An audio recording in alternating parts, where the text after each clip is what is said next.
abantu twambara ibihenze ariko twabuze ikintu twakambika ururimi rwacu ku buryo dushobora kubika neza ibanga dufite. Abenshi cyane ntabwo bajya bitekerezaho ko bamena ibanga ry'inshuti zabo ariko abo barimenera bakaba barushaho kugenda babahunga, kuko abantu mu buzima busanzwe ntabwo dukunda injajwa. Wibuke kumena ibanga ry'inshuti imwe ugatakaza amagana. Inshuti nyinshi zikuvaho kubera yuko babona ko utari umwizerwa.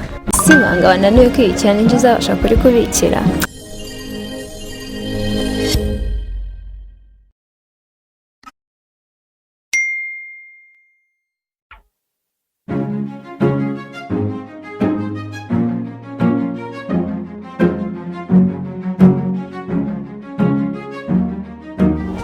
Turabasuje mwagakomeje kudukurikirana kureba official, ngiye tukiri kumwe ni Iradukunda Nita. Tubashimiye ukuntu mwagaragaje ubufatanye bwanyu mu biganiro byatambutse. Twongeye kugaruka rero ku kiganiro cyitwa ibanga. Wowe wibajije cyangwa wibutse ibanga uherutse kubika cyangwa uherutse kubitsa inshuti yawe? Abenshi bizera ko nta kintu cy'ibanga kiriho, ako buri ibanga ni ingenzi mu by'ubuzima tubamo. Wibutse mu buzima bwacu bwa buri munsi ibyo ducamo, hari ibyo isi yose bitagomba kumenya cyangwa abantu bamwe na bamwe bataraba hafi yawe baba batagomba kumenya.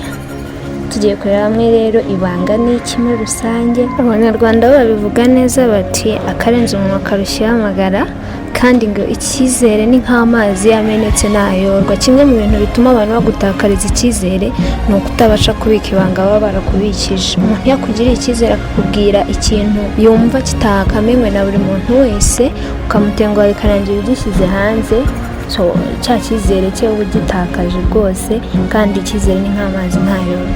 Kugira ibanga ni igihamya cy'uko uri umwizerwa, kandi icyo gishimangira ubupfura bwawe mu bandi. Uko waba uri kose, uko waba uteye kose, utagira ibanga nta gihe kinini abantu bakumara iruhande, kuko nta muntu wifuza kubana n'umuntu utazi kubika ibanga.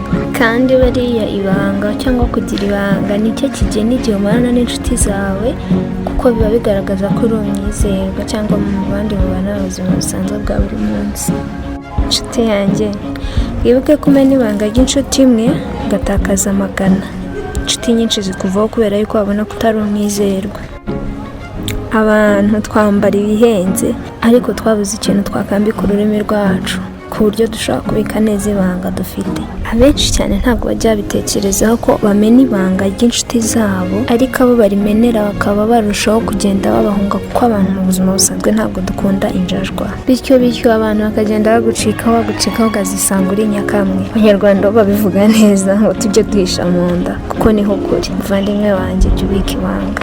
Abantu benshi iyo bishimye bisanga babuze ibyo batagombaga kuvuga, aho byo wita ibanga kuri wowe wisanga babivuze kubera ibyo gihe runaka urimo cy'ibyishimo. Abandi igihe bababaye ukisanga nawe ibyo bitaga ibanga babishyize hanze bitewe n'uburakari bafite ako kanya. Bivuze ngo rero jya wibuka ibyo uri kuvuga, wongere kubitekereza mu gihe ubona unezerewe cyane cyangwa igihe ubona ubabaye cyane, kuko akenshi amabanga yacu niho amenekera. Ikindi ibanga abantu benshi bagifata mu buryo butandukanye, aho ushobora kujya kubwira umuntu umwe akakubwira ngo ese ibanga wananiwe kwibikira n'injye uzabasha kurikubikira? Ariko nshuti yanjye, nimba umuntu yakwizeye agahitamo ko wamubikira ibanga cyangwa abona uri umwizerwa kuri we, please gerageza umubikire ibanga, kuko arabona ko uri umwizerwa kuri wowe.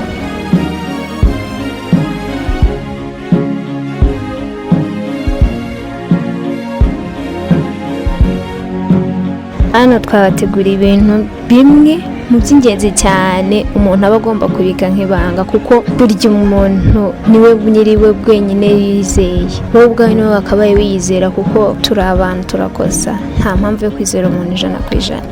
Ibintu utagomba kubwira abantu bose cyangwa ugomba kubika nk'ibanga uko byagenda kose.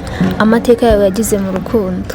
Yego turabyumva yuko ushobora kuba waragize amateka atari meza mu rukundo, ariko kuba wari uyabwira abantu benshi bishobora kuba intandaro ituma abantu bagucikaho, cyangwa bikagaragaza ko ari wowe utari umwizerwa mu rukundo. Byaba byiza rero uretse ibyahise bikagenda, ugakomezanya n'ibihe turimo aka kanya. Your present niyo ya mbere cyane kurusha past, hata abantu batazagonga babona yuko mu rukundo you are not serious. Ikindi kintu ugomba kubika nk'ibanga ko byagenda kose, ibanga wabikijwe n'abandi bantu, inshuti se, umuryango se, bamwe mu bo mubana umunsi ku wundi, umuntu nimba yarakurikije ibanga ugomba gukora uko ushoboye kose ukaribika, uko yabonye ko uri umwizerwa. Gerageza umubere imfura, umubikire ibanga kuko yahisemo mu bandi bose. Ikindi kintu ugomba kubika nk'ibanga uko byagenda kose, umushahara wawe cyangwa amafaranga uhembwa, yes nayawe, twebwe ntacyo yatumarira. Bibike nk'ibanga kuko ntabwo abantu bose bishimiye iterambere ryawe. So ibuka kubika ibanga rero ry'amafaranga uhembwa ku kwezi cyangwa amafaranga winjiza, kuko twebwe ntacyo byatwungura. Try to keep it as a secret. Gerageza rwose. Ikindi kintu ugomba kubika nk'ibanga uko byagenda kose, ubukene ufite, ubukene bwawe. Nshuti yanjye, rega ubuzima turimo ntawe kwitayeho, uramutakira se ngo akumarire iki? Gerageza wishime muri duke ufite, nubwo bukene bwawe birashoboka yuko atari bubabo kumara, ahubwo azagenda guseka. So gerageza ibibazo ufite, ubukene ufite, bigira ibanga kuri wowe, kuko abenshi ahubwo niho bahera baguca amazi. Ahubwo icyo ugomba gukora ni ukubyereka Imana, kuko niyo yonyine yagira icyo ikora. Kubwira abantu ubukene bwawe gerageza basi. Ikindi kintu ugomba kubika nk'ibanga uko byaba bikomeye kose, ibibazo byo mu muryango. Biragoye cyane kubona umuryango umeze neza. Rega isi turimo ntabwo ari paradizo. Buri muryango wose ufite ibibazo uhura nabyo, intonganya se, ibibazo by'amafaranga. Gerageza ubike nk'ibanga kuko ntawe uhari wo guhita bikemura ako kanya. Hari ikintu tutazi, buriya ntabwo abantu bakunda umuntu uhora uganya. No, kuko wabona nyine ntacyo wabamarira mu buzima. Nimba uhora ubabwira ibibazo byawe, nta gisubizo na kimwe ushobora kubazanira. Ntushobora kubazanira ibyishimo buri gihe bahora babona uganya. So bazagera bagunge kuko nta byishimo bindi ubaha. So gerageza rero ibibazo byawe ubyimenyere, ubundi ubyereke Imana kuko niyo nyine yabasha kugira icyo igufasha. Ikindi kintu mbona twabika nk'ibanga ni intego ufite z'ahazaza. Ahazaza yari mu biganza byawe, nta mpamvu yo kubisharinga ngo abandi se baragufasha iki? Kuko akenshi iyo uvuze ibintu bitaraba ni gake cyane bishobora kugeraho. So gerageza intego ufite ahazaza, kora cyane mwibanga utuje, ku buryo resulta zawe cyangwa ibizava muri ibyo bintu wakoze ari byo bizavuga. Ndekera kugenda ubwira abantu ibyifuzo ufite, ndekera kubwira abantu intego ufite zo kugeraho mu buzima. Gerageza nabyo ubike nk'ibanga. Ubwirwa n'icyo ariko ko bose ubwira intego zawe ari inshuti zawe. Hari n'igihe ushaka gusanga harimo abanzi bakabikoresha nk'iturufu cyangwa nk'intwaro bifashisha bakurwanya. So mu byo ukora byose gerageza kugira ibanga. Ikindi, burya nta muntu utagira intege nke, ariko burya intege nke zawe niyo ntwaro yawe igufasha kwirinda. So bigira ibanga kuko umunsi abanzi bawe bamenye intege nke zawe bazabikoresha nk'intwaro ikurwanya kandi bazagutsinda. So intege nke zawe zihishe, bigira ibanga. Ikindi kintu ugomba kugira nk'ibanga ni ubutwari bwawe, ineza wagiriye abandi. Si ngombwa kugenda uyasasa ahantu hose.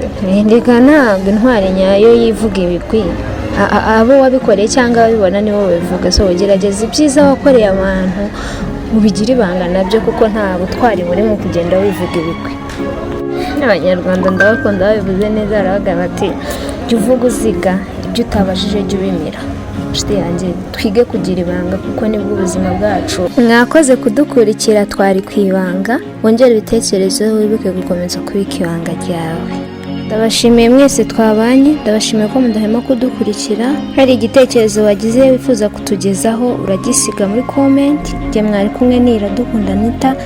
Wibuke gukora subscribe, share, like. Iyi ni Baba Official. Ciao ciao.